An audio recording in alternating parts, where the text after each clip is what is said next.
Hello and welcome or welcome back. This is going to be a third volume to the daily Dharma from today. I don't always do the third, but yesterday I did. There's just some messages that I just like to get a little bit further and deeper into, so I hope that you guys will consider watching the first two if you're interested. I've cleared off the first two readings almost entirely, but I kept a couple of cards from the number 2 because I anticipated this second daily Dharma to be a little bit more of the fated meeting and between a romantic partnership. This third one looks like that is the direction that we're going. So, in more of a broad sense for those who are tuning in, you can stretch the message if you wish. I'm going to try to keep it concise. So, how I've got some cards laid out now, I kept the King of Forces and the Queen of Forces on the board from previous, which was this was coming into the manifestation position and this was coming into the near future position. So the King and Queen of Wands are the attractive, the passionate, the charismatic, fun to be around, adventurous souls, very, very sensual, sexual, and passionate. And so then underneath the deck, the reading, the willow was the one that was left, which ends up being interestingly important because we have another willow card over here, so keep that in mind. And then the other few were the Akashic Field, the Waterfall, and the Fated Meeting. And Waterfall to me too comes up in one of these cards. So Fated Meeting. So we've got that in the center, the Fated Meeting, which is bringing this rush, this waterfall of emotions. The Akashic Field is just humming. It's a hum with a little bit of this sparkly tension in the energy in the field between the two. And with the willow, it's like there's this resurgence of energy. So the way it was coming through, we had a couple of cards referencing some type of reconciliation, but for those that get triggered by that word, this does not mean that we're getting back with the toxic ex. That is not what is coming up here for most of us that are tuning in. So what I'm talking about here is potentially going to be somebody that we have been in a soulmate connection with in some other time dimension, or somebody that we've met and had a connection with and it didn't take off at that time. So running back into somebody and having the higher selves almost manipulating and interfering, divine interference, placing people in the same place at the same time, so that this King and Queen of Forces can start to see each other on this possibly in a group dynamic and witness each other's mojo in firsthand basis. So underneath the center line here, I kept out also the Ace of Cups, Ace of Roses with this commitment card. There is a resurgence in the soul contract. The soul contract's coming back around. And then where do we want to go next? Next, I want to show you, I did a little bit with the Kali Kuan Yin deck. As I always, when I put them away, I start to reshuffle and I'm kind of still playing out the messages in my head and thinking about the messages, and then cards sometimes keep coming out. And I generally take those as my personal messages, but I was kind of still in the zone for you guys. So I decided I'd bring it all back in. So we've got this Sacred River Yangtze card here with this individual kind of coming up, bursting upwards like this, and she's got this aura around her head that you can often see in religious depictions with having some type of enlightened halo energy, this crown activated energy. And the flowers appear to be from the harvest. They were like wildflowers, and it's like a release point, release and upliftment, and also the flow of emotions. So, like the rising up of emotions that then kind of starts to make somebody feel a little, I want to say, giddy. Um, yeah. So the river card reminds me of the waterfall card. So, yeah, emotions are flowing, conversation is flowing. And then the river is talking about the sacred flow of energies, the sacred meeting, how all rivers eventually lead back to the sea. And there were four that popped out. I'll give you just a little look there at the cards. So this one, oops, I forgot that front one had her chest out as well. So we've got number 5, Guna Tantrika, talks about when the heaviness or the suffering gets to be, we've got a lot of healing going on, that things need to kind of settle, and it takes time. The concept of sands of time came through the second reading, and it's talking about doing a lot of chakra healing, a lot of inner work, a lot of grounding energy, repairing ourselves, mind, body, spirit. So if this is somebody you had met in the past, there's been a time frame of karmic healing for both individuals. So perhaps there was a chance meeting in the past, and then there was a time of separation where individuals were um, activated and then integrating. And so, if this has become heavy at all, there may be a time, even if your life has had to go through many transitions, such as maybe one of you or both of you were married or in other partnerships, or just completely different ideological spaces, so on completely different timelines, and now your rivers are kind of connecting and creating a fork before going out to the sea, so to speak. I'm getting a little double entendre in my head. So there's definitely some sensual tension in the air. So with that heaviness, there may have been a need to really anchor down and do some cleansing, clearing, and restoration of your own energies. Then we have Bahadra Kali. I always think that's like the baddie, but it talks about being gentle with our healing as well. And so Kali can be quite ferocious, and this is talking about that she's so incredibly invested in our healing process, that she knows when we can be served by the heaviness and by integration, and when we can be most helped by the gentle energies of having things run a little bit smoother, or bringing in the right relationship at the right time, or the right friendship at the right time, that helps us to feel connected, embraced, met. Somebody that unlocks our humorous or playful sides when we really need an upliftment, the right songs coming on the radio at the right time. There's some type of right timing here that is helping you to go through this final bit of healing with the moon cycles, because then we have Bamboo Moon, and that talks about how with the ebb and flow of all things, especially the water, how the water responds to the moon's proximity and dances to the music of the moon. And Bamboo Moon also talks about how bamboo starts out as a shoot. It gets, the seed goes in deep into the muddy the mud, basically the dirty stuff. You know, it's grimy. Mud is usually associated with the yuck and the heaviness, right? You're trotting through the mud and the muck.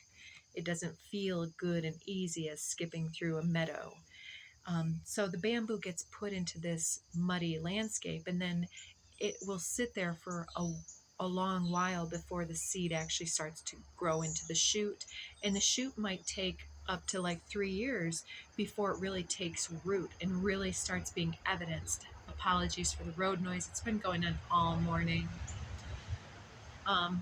They're hauling grain from one of the nearby farms, I believe. Anyways, once the bamboo has properly taken it's gotten its roots really solidified and grounded into the muddy, nourishing, enriched soil, then all of a sudden it starts growing exponentially. And so that's kind of like, maybe it seemed for a time that with the heaviness that there just wasn't a connection, that it wasn't a possibility.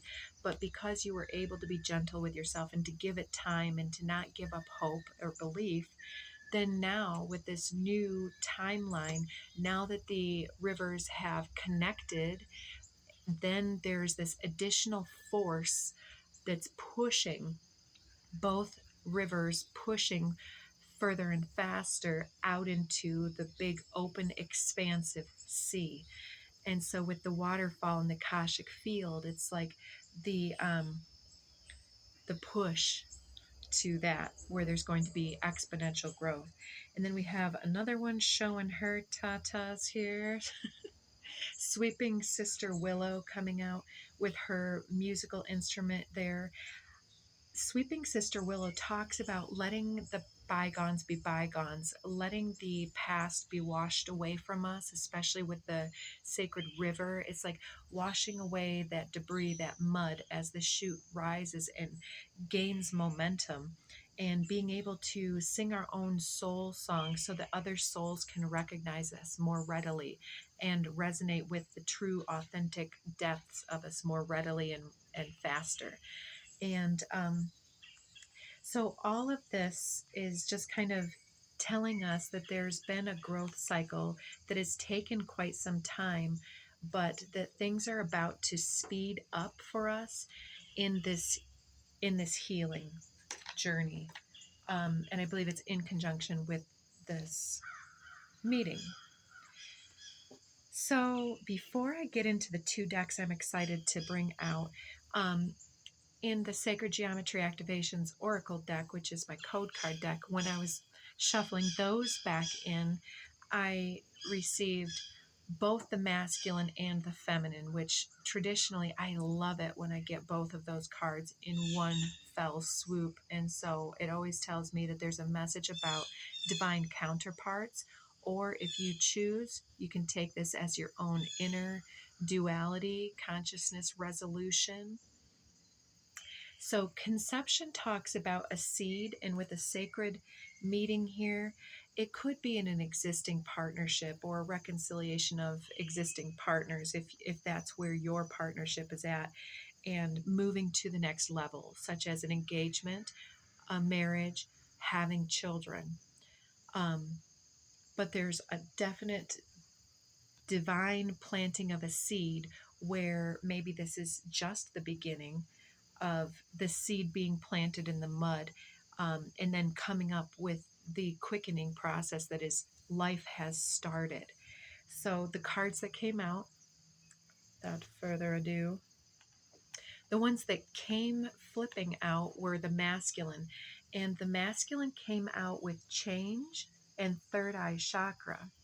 So with the divine masculine coming out with third eye chakra and change, there's a change in the perceptions, the inner narrative with their intuitive nature, and perhaps something that they perceived or underestimated or didn't actually have the consciousness perspective to witness fully on the basis, in the full basis that they could. It's like they didn't have the awareness previously, but they've been on their intuitive journey here, and it has changed their perspective.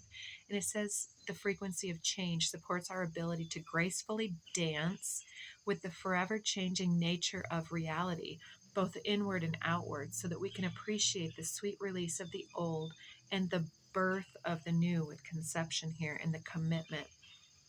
So again, we were talking about the tides dancing with the moon.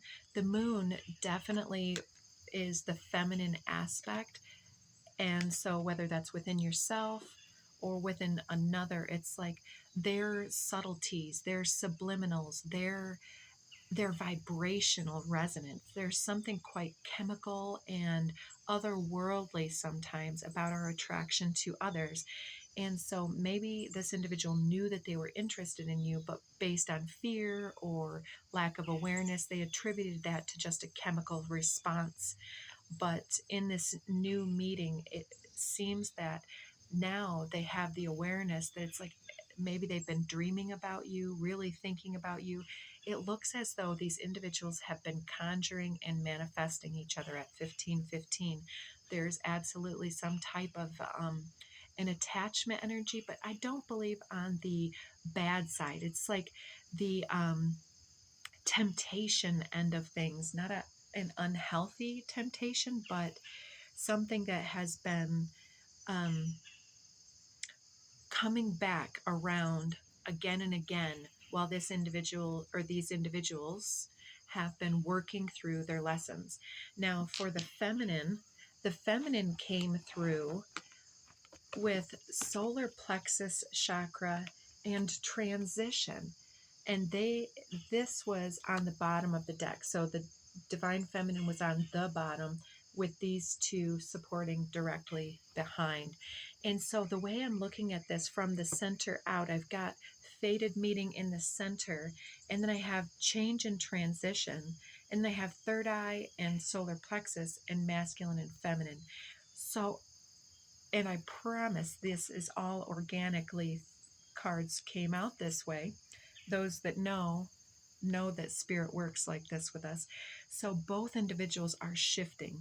So the feminine has this frequency shift as well with solar plexus chakra. Maybe she was more timid or more unassuming in the past, not as confident or charismatic, but she's gaining in confidence. She's gaining more of her mojo. And so that's possibly why the awareness wasn't really triggered at the depths with the masculine in the initial meeting, because she wasn't fully in her light. She was maybe either playing small or being, trying to be more palatable, wearing her mask or being guarded in some type of a way. So her full energy, and maybe even too with the feminine, often feminines we can see in the stereotype can be exploited or undervalued or something. And so often feminines, not everyone, but often their confidence and charisma is only seen on a limited spectrum. And so we sometimes don't put ourselves out there in all of our glory. We don't put out all of our creative ideas and interesting concepts, because that just brings in more judgment, and it's easier to stay guarded until we know that we're going to be accepted. So this might happen on both sides. Take what you want, flip and reverse as necessary. But she's actually upgrading and expanding her awareness of her own personal charisma and her confidence and awareness in her own regard. So let's get some animal totem cards for both sides. Let's start with the masculine.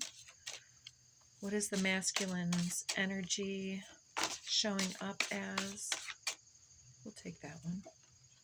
Giraffe, visionary, and the third eye chakra is all about our intuitive vision and the way that we can conceptualize or look out into the future and see something and see how it would work out. In the second reading, we did have the masculine little boy had a telescope and the female had a microscope. So the female may have been kind of stuck in some feelings of judgment and looking at the nuances of a situation for a number of reasons, while the masculine was looking in these far-sighted ways, may have been preoccupied with his own life journey at that time. But now he's gained some type of insight and vision, rising above earthly matters, gliding through life with grace, getting into an easier period in life perhaps, or wishing for an easier time in life that's enabling them to see above something that limited their view in the past. Yeah, that healing journey. You're able to see the right path, at least now, right? Stand tall in your self-worth and love with a big heart. I love that for the masculines out there. Love with a big heart. Yeah, most women would rather see your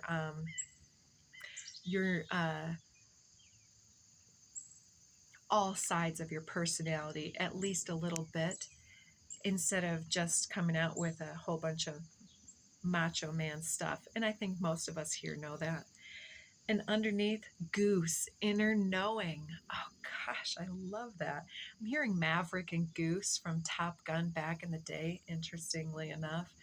So these Canadian geese here with inner knowing, it says you're a brave traveler. Your soul knows the way. Be confident that you'll achieve your destination. Loyal friends are always with you. Don't worry, you're blessed. Let yourself fly. Oh, you are protected and uplifted at this time. And with third eye chakra and visionary and inner knowing, that is absolutely saying that if you are having intuitive hits, if you think that something's in your best interest, follow your intuition.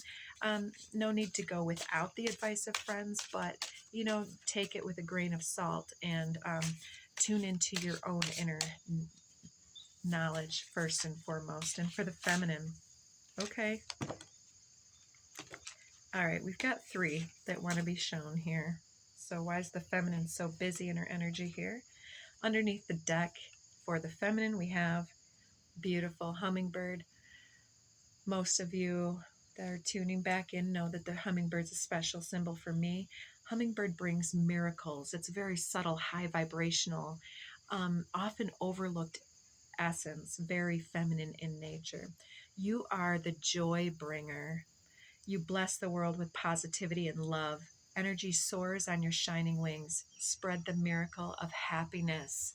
With that solar plexus, that's definitely talking about that you're fun to be around. You have a bright light and people notice you. People are attracted to you and they want to be around you. So don't hide your light when you might get shy or intimidated in the past. Be willing to make the eye contact that you need and to smile and to flirt. So we have 3 cards coming out. Beautiful, beautiful. Pronghorn action. I do not believe I've ever seen this. Now's the time to act with solar plexus, which is action in motion. Opportunities are here.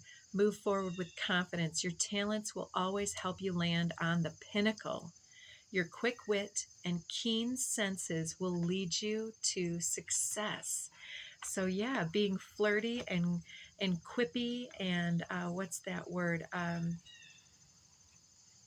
Able to exchange, quick-witted, very interesting, and people will find you very diverting and interesting and charismatic.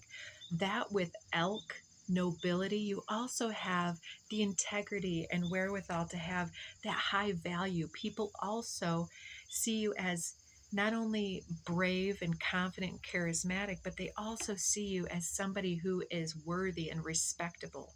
Celebrate your accomplishments with humility. You're crowned with success. Powerful forces guide you. Your ability to conquer challenges is limitless.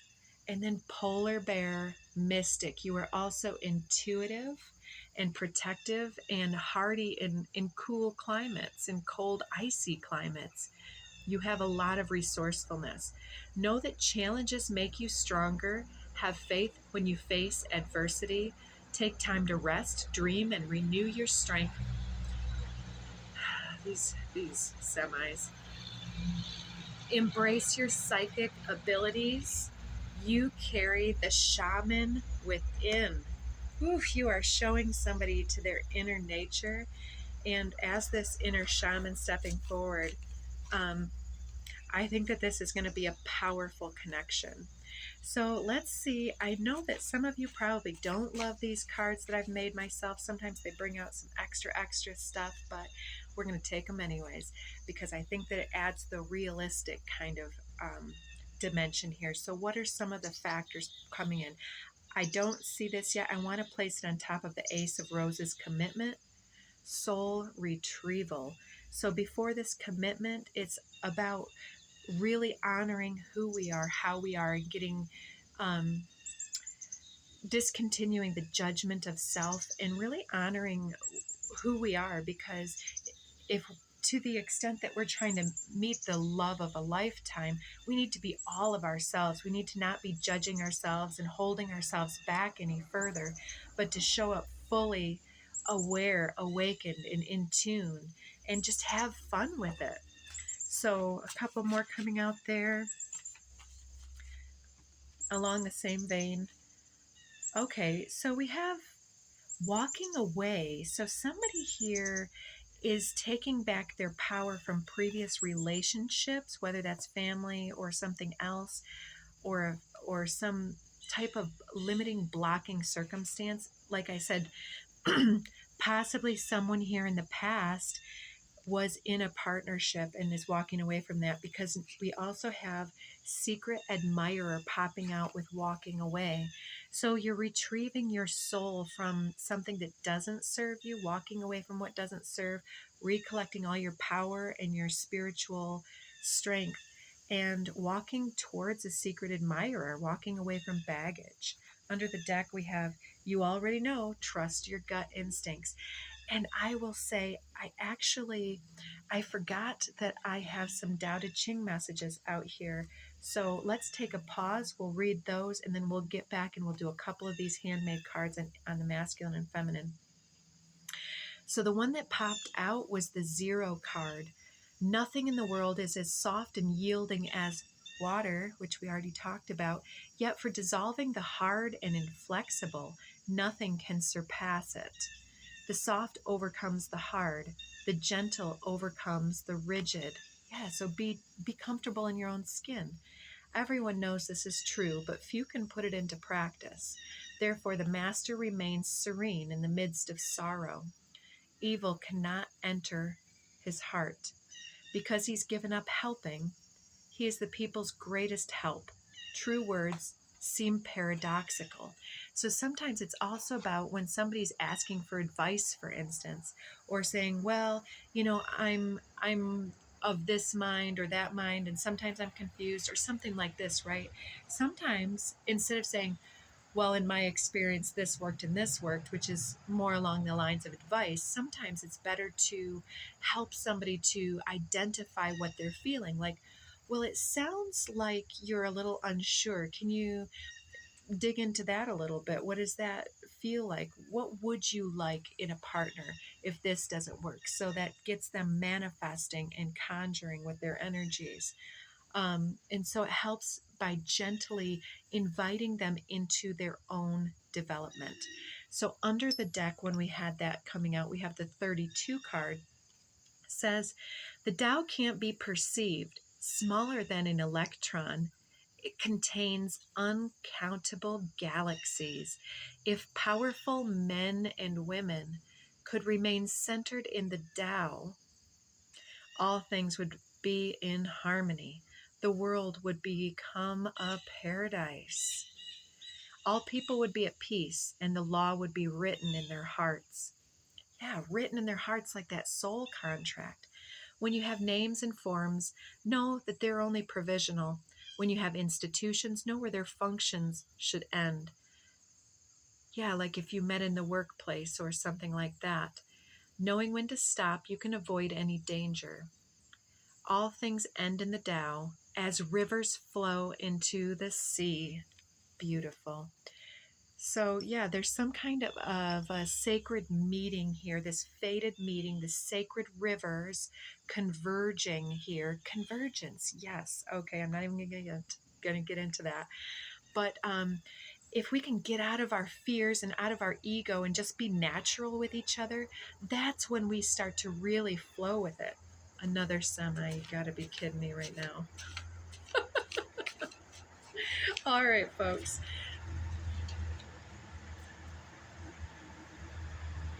Let's see, what cards can we get for the masculine? Any additional information for or in navigation with the masculine aspect of anyone's personality? We have define your path, yes. Opportunity or distraction, medicine or poison, consider the dose. So if there's drinking involved, if this is like an outing, a work picnic, or something else, a dance, whatever it might be, we brought some of these up earlier. Be careful about using things such as substances as social lubricants. Also, inner child, yes. There's some type of vulnerability there. Alcohol is not going to help that come through in a powerful way. So I would definitely say be gentle with yourself in that regards. Also, we get the sign of Aquarius and one of its rulers, Uranus, which is the change bringer, revolutionary, and the rebellious change bringer in general. Live a life full of love and light, but still master the throat punch. I see you in my future, and green light for the masculine. Yeah, we're running out of time. Let's get the feminine cards out here. We have get out of hermitage for a change and out of your inner mind. Young female, you may be having a little bit of a glow up and feeling younger, spicier. Love bomber. Whether somebody's trying to love bomb you, I think that would set off some red flags for you. So don't do it to others, but maybe some flirting and compliments are good. Goat, greatest of all time, highly favored and protected and favored by the divine here. So you're going to be protected if you can get out of your comfort zone. Maybe you need to flirt and let somebody know where you stand, to open the door just a crack so that somebody knows that you're receptive. I'm clearing my space and energy for this, as well as I feel triggered by old traumas and self-protection. Yes, there's something here about the way that they approach each other that the masculine's going to have to be a little bit more vulnerable and open, and not default to any of the bro code BS, um, assuming the genders are dating each other. Stretch the message if you need. But she also needs to recognize that not everybody who gives compliments and is taken by her and trying to flirt is love bombing or dangerous. We have Virgo, and you inspire me under the deck. Any final thoughts? 2222 popping out, as well as material concerns coming to the fore, and diamond code activation, transmutation, transformation, stress, and trauma that reveals the inner jewel. So getting into Mother Gaia with the elementals, working with the flow of nature here, and with the chemistry that's being brought up here. So yeah, there's something about her appearance. Don't get caught up about your appearance or feeling like you have to look or be a certain way. The best way you can look is confident. The best thing that you can do is just be easy and natural. Get into your wilderness, maybe any of that. Return and reunion, self-care, get yourself ready for this. Somebody may be coming to see you. Yep, we've got A, B, C, D, chemistry, and 1111 twin flame under the deck here with root chakra. Something is grounding Saturn with that commitment and patience. Not yet. Allow the unfolding, but there's momentum, drive, and speed. So it's all coming in for you guys. So wishing you all the best.